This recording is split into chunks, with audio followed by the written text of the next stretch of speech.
My God, I remember the first interview which I actually gave in CRISIL. It asked me this question on what is the difference between ROC and the difference between ROE.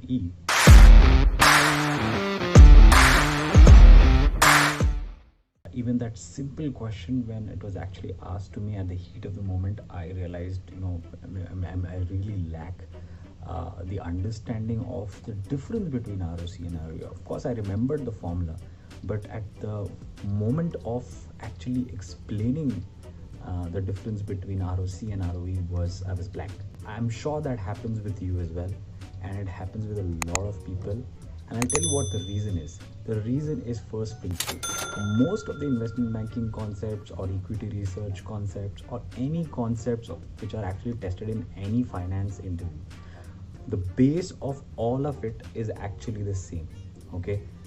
Now there's a lot of confusion in the market, and majorly it's because of the terminologies, because people try to differentiate investment banking, equity research, credit, and of course they are different from the perspective of business, but ultimately concepts which are actually tested for you to be able to perform that role is finally the same, right? So you have to understand that there is no separate investment banking preparation that you do versus an equity research interview preparation versus a credit preparation. Finance is going to be same, right? Now let me give you another example. For example, if I say that what are the various valuation methodologies, right? Now if I say valuation methodologies, if I talk about DCF, if I talk about relative valuation, now that's going to be common across even let's say private equity valuation. It might be common across investment banking valuation, or a publicly listed company, or it also might be similar with even equity research, because three of them have to know valuation methodologies. So it's not going to be very different in each of these methods, right? Now there are very rare cases in which case you might just be asked that what, tell me how you will be doing an LBO evaluation, right? But the chances of such questions actually coming up into the interview is very less. Any finance position will test you on the same 5 sections. Okay, so let's start with the first part, the most important part. The first and second part is that you need to know accounting. Okay, and when I say accounting, I don't mean to say you have to know the journal entries or the ledger entry, right? That's not where finance tends to go. But if you do not understand the linkages between income statement, balance sheet, and cash flow, then there's a very less chance that you won't even get through the first round of the interview, right? Most of the time, what I've seen is when we send CA inter or maybe even CA IPCC students or even CA final students, or in fact for that matter chartered accountants, the reason why they mostly get selected in the interview for any finance positions apart from accounting is because their understanding of income statement, balance sheet, and cash flow is very, very strong, right? Because that's the major requirement. Now if you are not from this background, doesn't mean that you cannot develop that understanding of three statements. All you need to know is, from a business perspective, you need to understand what is income statement, balance sheet, and cash flow, right? So if you keep the focus there, then there's a good chance that you will get through the first round of the interview. Second thing that you need to focus on is, once you've got your understanding of the three statements perfect, right, now it's time to move on into understanding analysis. Now that's where you need to have a good understanding of ratio analysis, right?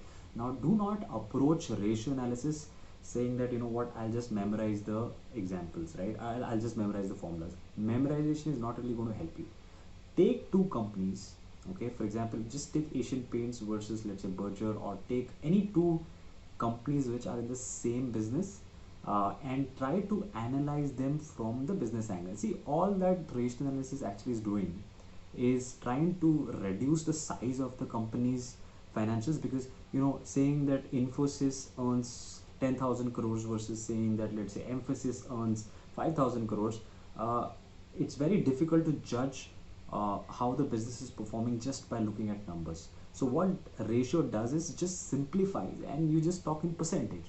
So treat ratios in that spirit, right? Do not try to take ratio analysis from the perspective of saying that what, I'll just memorize the ratios, because in the interview what will happen is, finally, when the person will ask you about ratios, you might answer the formula, but the next question would be on application, in which I might say that what, Okay, so if you say that the ROE of Asian Paints is greater than the ROE of Berger, then what could be the possible reasons? Now, if you do not understand, ratios from the perspective of business, then you will not be able to answer that question. So try to, imagine yourself as if you are investing in the business yourself, and how would you judge the business? So see, this entire field is all about business. Investment banking, equity research, anything, any finance role is more about business than a specific function, just how like we like to imagine, right? But it's finally just business. So you have to think like an entrepreneur. So imagine if you were an entrepreneur, how would you think about the business?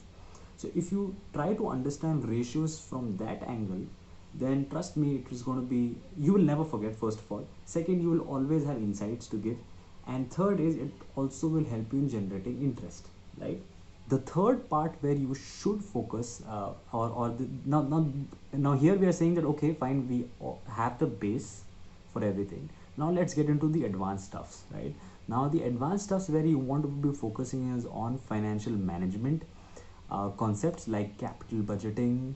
You should be able to make the other person understand what is capital budgeting. Okay, for example, if I ask you, what is operating leverage versus what is financial leverage, then you should be able to make the other interviewer understand this very easily, right? You should know how to calculate cost of capital. You should know what is cost of equity.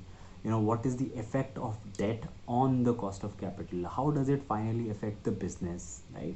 These are all nothing but financial management concepts. You don't have to go very deep, but you should have a basic understanding of the concepts which I just said. First is cost of capital, right? You should be able to calculate WACC. You should be able to know how the cost of capital is actually calculated. What is beta? How do you unlever and lever beta? Which basically means that, for example, if I have a publicly listed company which I have, and now I want to take and I want to analyze a private company, what beta will I use in that case? So that is where lever and unlevered data is beta is actually used. Once you're done with the financial management concept, the last part where you want to be focusing on is valuation methodologies. Now, valuation methodologies, again, you should understand majorly DCF and relative valuation, but you should understanding again from the first principle perspective, because if I tell you to calculate DCF even on a property, how does the Gordon growth model get derived? So you should understand at the first principle level, what does it mean? Memorization is something which basically a lot of interviewers don't like, including me. If I ask you what is IRR, which is basically a financial management concept like NPV and IRR, right? You should be able to explain me how to calculate this even manually, right? So understanding things at a very deep level is very, very important for the interview. Okay, do not just have a very broad level just a very superficial level understanding of things is not going to help you in the interview, right? And finally, what I've also seen is a lot of students do not clear this interview. They clear the first round, they clear the second round, they somehow reach the third round, but then I've seen this happen with you could say about 20% of the candidates. The reason is they have no clear understanding of why they want to get into this field, right? You have to have a very solid reason on why you want to get into investment finance. If you do not have that answer ready, you see, research, investment banking, all these finance fields are very niche field, right? They pay you well, it's exciting, everything is fine, but if the person does not have interest in this field, then it becomes an issue for the interview, because they know that this field becomes challenging as the years progress. There are this different kinds of pressure.